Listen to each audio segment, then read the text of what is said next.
नमस्कार, वक्त है अटेंशन का और मैं हूं मनोज वर्मा। मध्य प्रदेश में सोनिया भारद्वाज सुसाइड केस ने अब सियासी रूप ले लिया है। उमंग सिंघार के समर्थन में पूरी कांग्रेस एकजुट नजर आ रही है। जो कांग्रेस कभी जनता से जुड़े मुद्दों को लेकर एकजुट नहीं दिखी, अब उस कांग्रेस के विधायक और पूर्व मंत्री अपने एक विधायक को बचाने के लिए पूरी ताकत झोंकते नजर आ रहे हैं। प्रदेश अध्यक्ष कमलनाथ के निवास पर वर्चुअल बैठक भी बुलाई गई। इस बैठक में कांग्रेस ने एक तीर से दो निशाने साधे। पहला, कोरोना संकट काल में सरकार की व्यवस्थाओं पर सवाल उठाए गए। दूसरा, उमंग सिंघार को बचाने के लिए सरकार और पुलिस की कार्यप्रणाली को कटघरे में खड़ा कर दिया। मृतका के बेटे के सहारे अब कांग्रेस उमंग सिंघार को क्लीन चिट दिलाना चाहती है, लेकिन पुलिस का कहना है कि उसके पास पर्याप्त सबूत हैं। आज हम इसी पर चर्चा करेंगे, लेकिन उसके पहले देखिए हमारी एक खास रिपोर्ट।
तौर पर कह रही है कि उसके पास पर्याप्त सबूत है।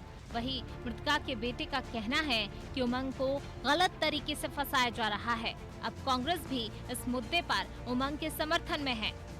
पार्टी इस मुद्दे को आक्रामक तरीके से उठाना चाहती है। इसके पीछे मुख्य वजह सोनिया के बेटे आर्यन का सिंघार के साथ खड़ा होना है। इससे 2 दिन पहले पूर्व मंत्री जीतू पटवारी समेत 5 विधायक डीजीपी से उमंग सिंघार के खिलाफ कार्रवाई राजनीति से प्रेरित बताते हुए मुलाकात कर चुके हैं।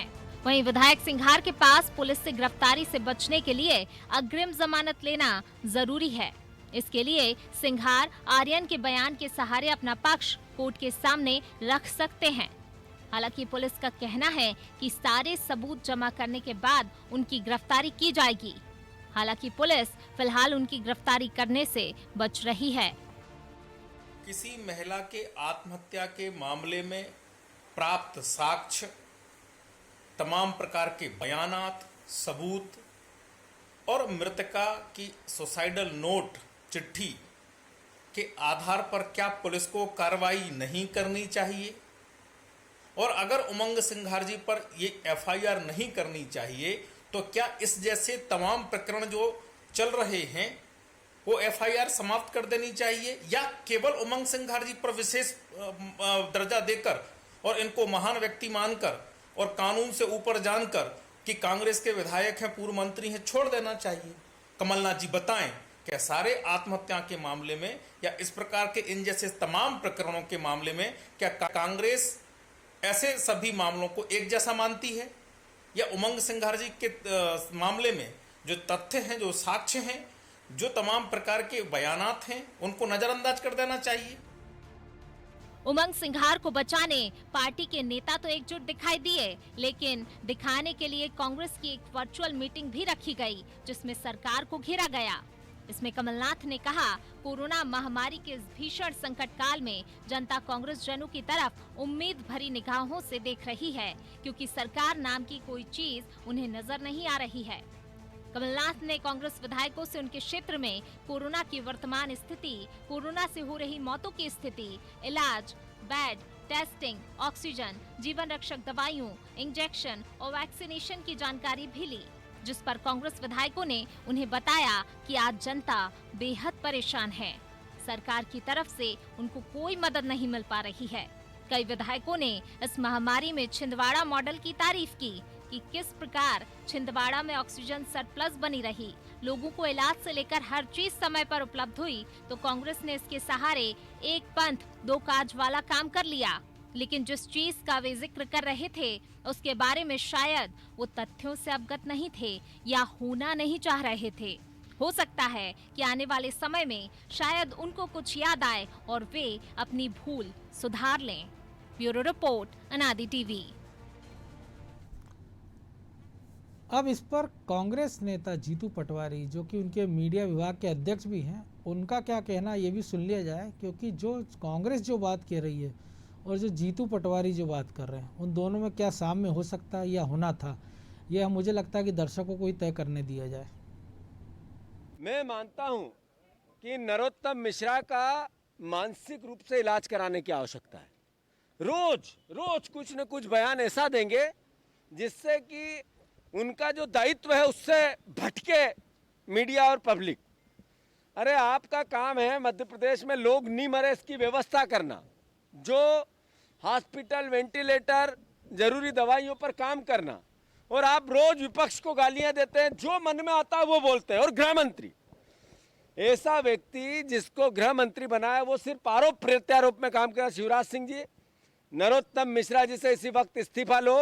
मुझे शक है कि उनकी मानसिक स्थिति ठीक नहीं है।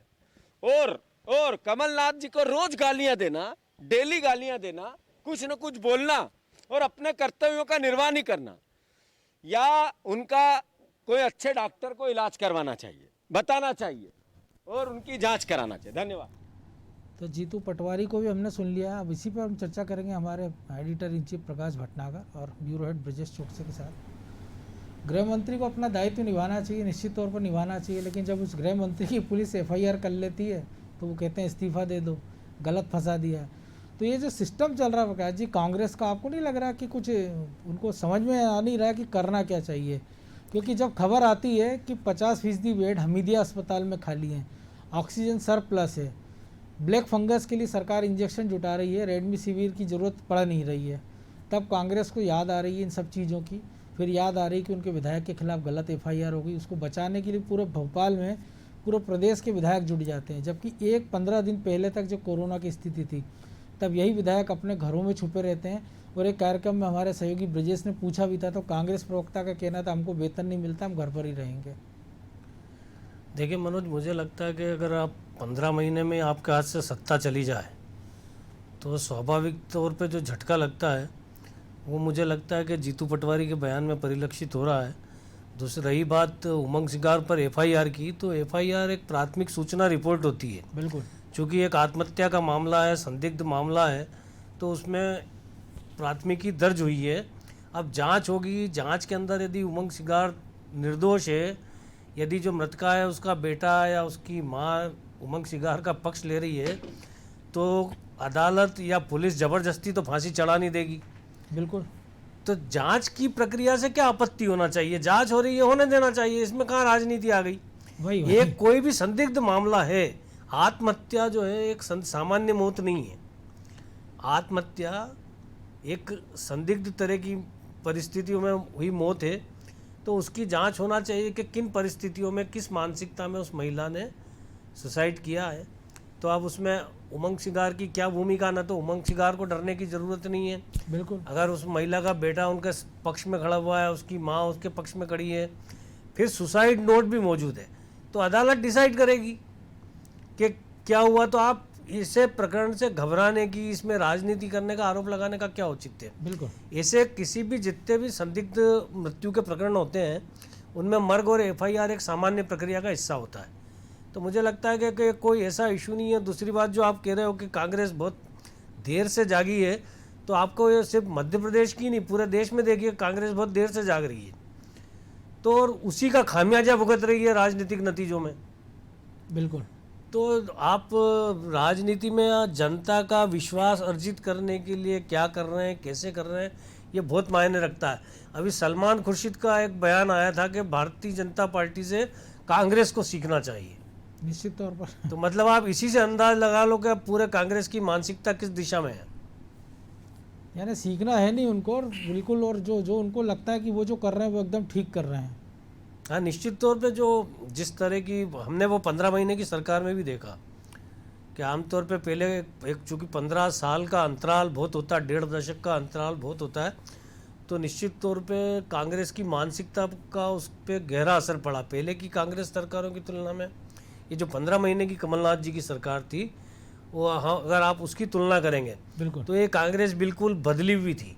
और जो 15 महीने में जब आपके पास बहुत ज़्यादा बहुमत नहीं है, आप सपोर्टिंग सरकार चला रहे हो, तब सत्ता का अहंकार अगर आपके अंदर आ जाता है तो आप उससे अंदाज लगा सकते हो कि आप किस दिशा में जा रहे हो, और उसी का नतीजा है कि आप अपने ही एक साथी को संभाल के नहीं रख पा जो कि प्रभावशाली है, जिसका आपकी जीत में बड़ा योगदान है। अगर आप उसे अपने साथ जोड़ के नहीं रख पाए तो इससे ज़्यादा फेल्योर आपका कुछ नहीं हो सकता। अब जनता किस उम्मीद से कांग्रेस की तरफ देखेगी ये समझ से परे है। जो कमलनाथ जी कह रहे हैं कि जनता कांग्रेस जनों से उम्मीद कर रही है, अरे जब उम्मीद की थी और आप उम्मीद पे खरे नहीं उतरे तो अब क्या उम्मीद करेगी। और वो एक हमने जब स्क्रीन पर दिखाया था कि वो स्क्रीन भी इसकी बात की गवाही है कमलनाथ के कंप्यूटर की, कि उनके अपने विधायक, जिसमें कई सारे बड़े नाम हैं जिनके विंडो बने हुए हैं, उनमें उनके नाम लिखे हुए थे, लेकिन वो उस स्क्रीन में दिखाई नहीं दे रहे थे। तो उसका कारण है मनोज कि आप पार्टी का जो नेतृत्व है उसको कांग्रेस का आम कार्यकर्ता भी महत्व नहीं दे रहा, उसे अपने भविष्य की चिंता है। बिल्कुल। ये कांग्रेस के अंदर जितने भी विधायक हैं, कई सारे मेरे कांग्रेसी मित्र हैं, मेरी उनसे बात होती तो वो कहते हैं कि यार क्या भविष्य है हमारा। तो जब वो चिंता जाहिर करते तो आपको समझ में आता है कि अगर उनका नेतृत्व सही दिशा में नहीं जा रहा है, या उनका नेतृत्व जो जिस तरह का ऊर्जा, विपक्ष के अंदर आपकी बहुत बड़ी भूमिका है, बिल्कुल, तो वो अगर आप नहीं निभा पा रहे हो तो निश्चित तौर पे जो जमीन से जुड़ा हुआ कांग्रेसी है उसका दर्द बहुत सार्वजनिक होना जरूरी है। जरूरी। बिल्कुल ब्रजेश जी, जो कुछ हम देख रहे हैं घटनाक्रम, पहले दिन से आप भी इस पर नज़र रखे हुए हैं। FIR हो गई है, बेटे के बयान भी आ गए हैं, लेकिन सुसाइड नोट भी आया है। तो अगर बेहतर होता कि कांग्रेस इस लीगल प्रोसेस में, क्योंकि उनके पास वकीलों की कोई कमी नहीं है, विवेक तनखा से लेकर कपिल सिब्बल तक, और जब वो छोटे मोटे आतंकवादियों के लिए वो जब सुप्रीम कोर्ट चले जाते हैं तो इस मामले में भी शायद उनके लिए वो जा सकते थे।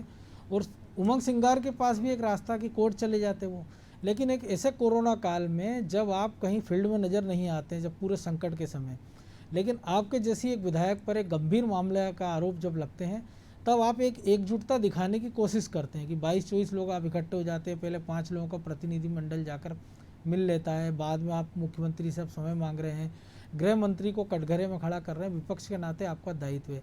लेकिन यही कांग्रेस हम देखते हैं कि अगर पिछले 1 सप्ताह पहले या 2 सप्ताह पहले की बात करें तो वो SCR के रिकॉर्ड बताती है, NCRB के रिकॉर्ड बताती है, और बताती है कि मध्य प्रदेश महिला उत्पीड़न में नंबर 1 है, रेप केस में नंबर 1 है, महिलाओं की आत्महत्या के मामले में नंबर 1 है। तो जब सब नंबर 1 है, और दूसरी तरफ जब बीजेपी सफाई देती कि हमारे मामले में FIR करते हैं इसलिए आंकड़ा ज़्यादा है, तो FIR करो तो दिक्कत, ना करो तो दिक्कत। एक बात तो आपने सही कही मनोज जी कि कांग्रेस को ये विरोध प्रदर्शन करके, ज्ञापन दे के ना करते हुए उनको कानूनी रूप से लड़ाई लड़नी चाहिए थी, कानून के माध्यम से बात रखनी चाहिए थी, कोर्ट में जाना चाहिए थी। यदि उनके पास तर्क हैं, प्रमाण हैं कि उमंग सिंगार की प्रताड़ना से सोनिया भारद्वाज ने आत्महत्या नहीं की है, तो वो कोर्ट में रखेंगे तो उनको अग्रिम जमानत हो जाएगी। बिल्कुल। पूरे देश में मनोज जी 1.25 लाख 1.5 लाख के बीच में आत्महत्याएं होती हैं, सालाना 2% लोगों को सजाएं होती हैं। कोर्ट भी बार बार कह चुका है, सुप्रीम कोर्ट ने कई लोगों को अग्रिम जमानत दी, कई लोगों को बरी किया है, और उन्होंने बार बार कहा है कि जब कोई आत्महत्या करता है तो मंशा देखी जानी चाहिए कि जिसने उत्पीड़ित किया है, उसको उकसाया है आत्महत्या के लिए, उसकी मंशा क्या थी। बिल्कुल। क्यों उकसाएगा कोई भी आदमी। हम देखते हैं दहेज प्रताड़ना के, दहेज हत्या के जो मामले अधिकांश होते हैं 306 में दर्ज होते हैं मनोज जी, और उनमें ही 1/3 मामलों में सजा होती है। क्यों? क्योंकि आप दहेज के लिए प्रताड़ित कर रहे हो। नब्बेबाइता ने आत्महत्या कर ली है, जहर खाया, उसने फांसी लगाई, या अन्य तरीके से जिसमें कोई तरीका हो, कोई भी तरीका अपनाया हो, उसने सुसाइड किया है, तो उसमें मंशा देखी जाती है कि आपने क्यों प्रताड़ित कर रहे थे, क्या मंशा थी आपकी। तो यहाँ यदि हम देखें तो मंशा जाहिर होती दिखती है आपको, क्योंकि आपने वादा किया।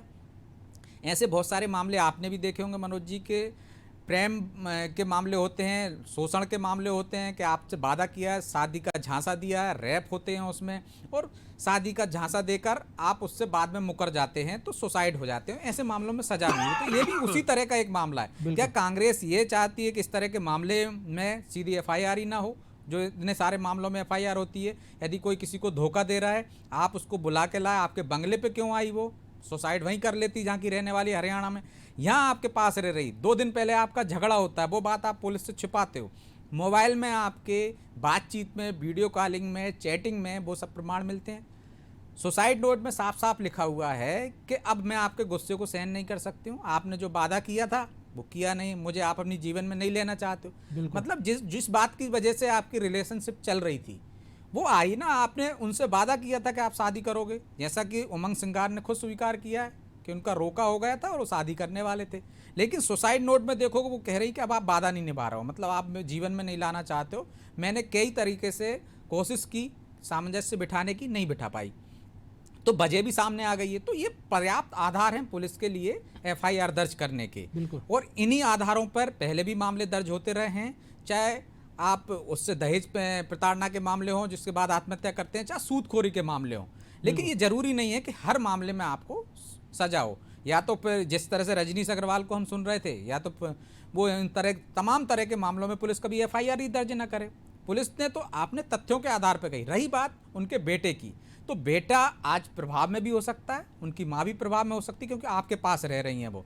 ये तो कोर्ट में आप यदि उसके बेटे ने आज बयान दे दिया पुलिस को कि इन पे FIR नहीं किया है, कल को वो इनके जो हम कह रहे हैं कोर्ट इनके प्रभाव से हट के बाद में कोर्ट में मुकर जाएगा तो फिर क्या करोगे? क्योंकि रामबाई के पति का जो मामला था उसमें भी लगभग यही स्थितियां थी कि राजनीतिक आपने कहा तो उनको छोड़ दिया गया, निकाल दिया, कोर्ट ने उनको मुलजिम बना दिया, तो वही सरकार ने इनाम घोषित कर दिया, वही सरकार उनके अतिक्रमण तोड़ रही है। तो कोर्ट पे विश्वास किया जाना चाहिए। बिल्कुल, कोर्ट पे विश्वास किया जाए। और रही बात जैसे कि आपने कहा कांग्रेस यही काम 15 दिन पहले करती है। आप एक आत्महत्या हुई है एक विधायक के यहाँ, तो आप बैठक कर रहे हो। 15 दिन पहले आप बैठक करते, 1 महीने पहले जब पूरा मध्य प्रदेश कोरोना से जूझ रहा था, लोग मर रहे थे, तब आपने वो नहीं दिखाई हो। जैसे कि आपने खुद कहा कि इस पूरे मामले में भी कांग्रेस में गुटबाजी नजर आ रही है मनोज जी। इस बैठक में भी जयवर्धन सिंह का नाम आता है स्क्रीन पे, चेहरा नहीं आता। तो दिग्विजय सिंह का खेमा कहीं ना कहीं इसमें दिखता है कि वो बैठक में शामिल नहीं हुआ।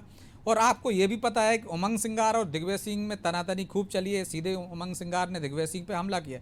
तो पार्टी में कहीं भी एकता नहीं दिख रही। इसमें ज्ञापन देने भी DGP पास गए हैं, चंद विधायक गए हैं, तो ज्ञापन दे दिया। आपको यदि जांच पे भरोसा नहीं है तो आप SIT जांच करने की मांग कर लीजिए, किसी कोर्ट के जैसे इस तरह की मांग करो। आप ये कहो कि FIR ही रद्द कर दें, तो ये कहीं से भी ठीक नहीं लगता है कांग्रेस का कदम। कोर्ट ही जाना पड़ेगा जी। प्रकाश जी, एक और चीज़ है कि अगर मान लिया जाए कांग्रेस कह रही कि उमंग सिंगार को फंसाया जा रहा है, तो कोई कारण होना चाहिए, क्योंकि ऐसा भी नहीं है कि उनको फंसा के उनका कोई समर्थन चाहिए कि BJP कोई मझधार में हो, कि सरकार बनाने गिराने में उनका कोई महत्वपूर्ण रोल हो सकता हो। ऐसा भी नहीं है कि उन्होंने मंत्री रहते हुए BJP के तमाम सारे जो आरोप लगते थे उनको किसी के खिलाफ जांच करा दी हो, क्लीन चिट दी थी, किसी को जेल भेज दिया। उन्होंने तो वैसी क्लीन चिट दे दी थी, तो ऐसे में फंसाएंगे क्यों? और उनका कोई ऐसा प्रतिबंधी उनके क्षेत्र में भी ऐसा नहीं है कि जो बिल्कुल प्रदेश नेतृत्व की नाक का बाल हो कि उसको खुश करने के लिए उमंग सिंगार के साथ इस प्रकार का व्यवहार किया जाए। क्योंकि इन्हीं उमंग सिंगार के बयानों को BJP ने हाथों हाथ लिया था, और एक समय तो ये भी खबरें थी कि उमंग सिंगार शायद BJP में शामिल ही हो जाए। देखिए मनोज, मुझे लगता है कि वो कांग्रेस इस मामले को बेवजह तुल दे रही है, क्योंकि ये एक कोई ऐसा मामला है नहीं। खुद उमंग सिंगार ने भी कहा कि इसकी पहले मजिस्ट्रेटल जांच करा लें, जांच कराने को वो भी राजी है। तो अब कांग्रेस अलग से इस मामले को लेकर इशू बना रही है, ये समझ से परे।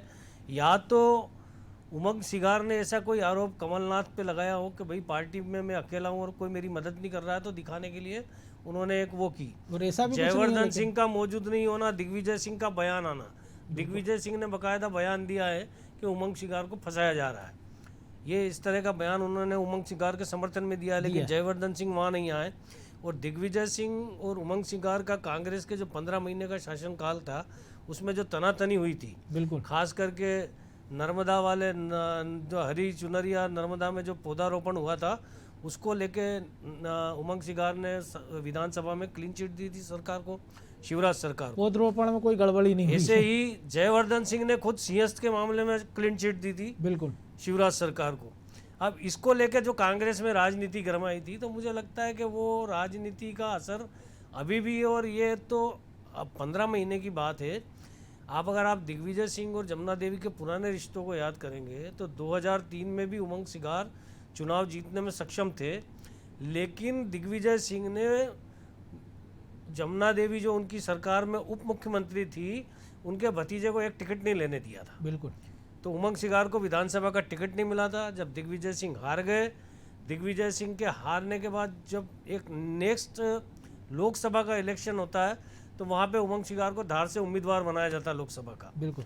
तो आप इससे अंदाज लगाइए कि दिग्विजय सिंह और उमंग सिगार के रिश्ते क्या है, या कमलनाथ और उमंग सिगार के रिश्ते क्या है, और कांग्रेस की राजनीति इस आरोप प्रत्यारोप के बीच में किस दिशा में जा रही है। बिल्कुल।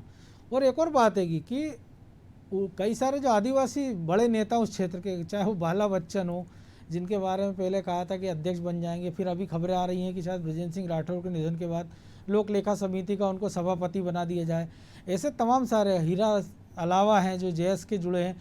आदिवासी नेतृत्व की ओर से कोई आवाज़ नहीं आ रही, ताकि एक कम से कम आप एक उसको अगर धार देना थी, आरोप लगाना था, तो आप इस दिशा में ले जा सकते कि सरकार एक आदिवासी नेता को प्रताड़ित कर रही है, लेकिन उनके आदिवासी सहयोगियों का भी साथ नहीं मिल रहा उनको। क्योंकि असल में वो आदिवासी भी गुटों में बटे। मान लो कांतिलाल भूरिया है, तो कांतिलाल भूरिया दिग्विजय सिंह खेमे को बिलोंग करते हैं, बाला बच्चन कमलनाथ को बिलोंग करते हैं, और उमंग सिगार अगर यहाँ पे मध्य प्रदेश में कुछ थे तो वो अपने दिल्ली संपर्कों के कारण थे, यहाँ पे उनका कोई वो नहीं था। बिल्कुल। जमुना देवी अब है नहीं, और जमुना देवी जब थी तब भी वो उमंग सिगार की कोई बहुत ज़्यादा मदद नहीं कर पाई थी, उप मुख्यमंत्री रहते हुए भी। तो जब वो नेता प्रतिपक्ष बनी तब 2008 में उमंग सिगार को विधानसभा का टिकट मिला, और उसी के बाद उनको, उसी के बीच में उनको लोकसभा का भी टिकट मिला। बिल्कुल। जब जमुना देवी नेता प्रतिपक्ष के तौर पे सामने आई, कांग्रेस सत्ता से विदा हो गई, दिग्विजय सिंह का असर कम हो गया। तो आप इससे अंदाज लगाइए कि कांग्रेस के अंदर आदिवासियों की जो प्रभावशाली नेता है वो किस हद तक उपेक्षा कर सकते हैं। जी ब्रिजेश जी, एक और चीज़ है कि जो गुटबाजी की बात कर रहे हैं प्रकाश जी, और एक दिलचस्प चीज़ है कि जो वर्चुअल मीटिंग हुई उसके बाद कई सारे विधायकों ने छिंदवाड़ा मॉडल की सराहना की। हालांकि हमारा सब्जेक्ट नहीं, लेकिन वही छिंदवाड़ा है जहाँ सबसे पहले मौतों का सिलसिला शुरू हुआ, वहीं सबसे पहले खबर है ऑक्सीजन की कमी है, वहीं सबसे पहले मध्य प्रदेश में लॉकडाउन लगाना पड़ा। तो ये जो मॉडल है, और अगर ये मॉडल इतना अच्छा है तो ये 15 दिन पहले कमलनाथ को एक ब्लूप्रिंट लेकर आना था जनता के बीच की, देखिए छिंदवाड़ा मॉडल में हमने ये किया, ऐसे मैंने कोरोना कंट्रोल कर लिया, सरकार ने कुछ नहीं किया। अब मैं चाहता हूँ कि सरकार इस दिशा में काम कर और इस तरीके से इस मॉडल को अपनाए और कंट्रोल कर ले कोरोना पर, तो शायद वो भी बेहतर होता। बिल्कुल मनोज जी, देखिए हम छिंदवाड़ा मॉडल की चर्चा कब से शुरू हुई, जब से कांग्रेस की 15 महीने की सरकार आई, कमलनाथ मुख्यमंत्री बने, तो दिसंबर छिंदवाड़ा की 2018 बात से हुई। 2018 तो उन्होंने कहा कि छिंदवाड़ा मॉडल हम पूरे प्रदेश में लागू करेंगे। तो यदि 15 माह में आपने क्या किया छिंदवाड़ा मॉडल लागू किया? यदि दमोह उपचुनाव हुआ है तो वो छिंदवाड़ा मॉडल का ही एक वो है कारण, समझ लो आप कि आप वहाँ से मेडिकल कॉलेज लेके चले गए, वहाँ पे सब कुछ आपने छिंदवाड़ा को देने की। जब पूरे प्रदेश में जो काम आपको करना चाहिए था, यदि वो आप एक संसदीय क्षेत्र में करेंगे तो निश्चित तौर पर व्यवस्थाएं ज़्यादा बेहतर होंगी वहाँ, लेकिन वो मॉडल आपका सक्सेस हुआ नहीं, उसको जनता ने ही नकार दिया। रही बात कि कोरोना में यदि वो मॉडल सक्सेस होता तो मनोज जी सबसे ज़्यादा मौतें वहाँ नहीं होती और सबसे पहले कोरोना की लहर वहीं नहीं आती। बिल्कुल। वो मॉडल आपका कोई कारगर साबित नहीं हुआ, जो समस्या पूरे प्रदेश में थी वो वहाँ भी थी। लेकिन हम देखते हैं कि कांग्रेस के जो विधायक हैं हमेशा छिंदवाड़ा मॉडल की बात करते हैं, लेकिन वो मॉडल में कोई ऐसा वो नहीं है, पलायन वहाँ होता है, वहाँ पे पिछड़ापन सबसे ज़्यादा है, आदिवासी बहुल जिला है वो। आप देखिए तमाम योजनाएं आज भी छिंदवाड़ा के लिए कमलनाथ पहले प्राथमिकता देते हैं। यदि छिंदवाड़ा में लोग बीमार हुए तो उन्होंने कहा कि रेमडेसिविर इंजेक्शन की व्यवस्था करवाने की व्यवस्था की, उन्होंने अपने मत से वहाँ पे ऑक्सीजन कंसंट्रेटर लाने की कोशिश की, लेकिन यही काम आपने दूसरे जिलों में नहीं किया। अब आप कह रहे हो जब कोरोना की पीक खत्म हो गए, हम धीरे धीरे सुधार पे जा रहे हैं, तब आप दिल्ली की आपके हाईकमान कह रहा है और आप कह रहे हैं विधायकों से कि आप सब जगह एक एम्बुलेंस दीजिए ताकि लोगों को हर जिले में फ़ायदा पहुंचे। तो यही काम आपको पहले करना चाहिए था।